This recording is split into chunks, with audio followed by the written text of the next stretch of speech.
আপনারা শুধু তামিমের রাগটাই দেখেন। ম্যাচ শেষে মেহেদী হাসান মিরাজের বিষয় নিয়ে উপস্থাপকের প্রশ্নে একই বললেন তামিম। বিস্তারিত জানুন পুরো ভিডিওতে। ফরচুন বরিশালের বিপক্ষে ঝড় তুলেছিলেন মেহেদী হাসান মিরাজ।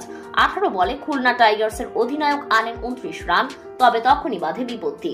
ব্যথায় মাঠে বসে পড়েন তারকা অলরাউন্ডার, পরে স্ট্রেচারে করে মাঠও ছাড়তে হয়। ঘটনাটি ঘটে খুলনার ইনিংসের 6তম ওভারে মেহেদী হাসান মিরাজ যখন ব্যাট করছিলেন। তখন এবাদত তার দ্বিতীয় ওভারে বোলিং করতে আসেন, আর ওভারের দ্বিতীয় বলটা যখন করেছিলেন এবাদত তখন আম্পায়ারের সাথে কিছু একটা নিয়ে কথা বলতে দেখা গেছিল তামিমকে। তার ঠিক পরের বলেই এবাদতের রিয়ারকার লেন্থের বলটা সরাসরি মিরাজের পায়ে আঘাত করে, পরে সেটা স্ট্যাম্পে লাগে, আর তখনই ব্যথায় মাটিতে বসে পড়েন মেহেদী হাসান মিরাজ। পরে তামিমও সাথে সাথে দৌড়ে গিয়ে নিজের ভালোবাসার প্রমাণ দিলেন। মিরাজের মাথার হেলমেট খুলে দিলেন, মিরাজকে স্ট্রেচারে ওঠানোর জন্য চিল্লাতে থাকলেন। মিরাজের প্রতি তামিমের এমন ভালোবাসা দেখে মুগ্ধ সবাই। তাই তো ম্যাচ শেষে উপস্থাপকের প্রশ্নে তামিম বলেন, নিজের প্রশংসা নিজে করতে নেই। সে আমার বিপক্ষ দলের প্লেয়ার হলেও সে আমার দেশের খেলোয়াড়, তার প্রতি এটা আমার দায়িত্ব ছিল।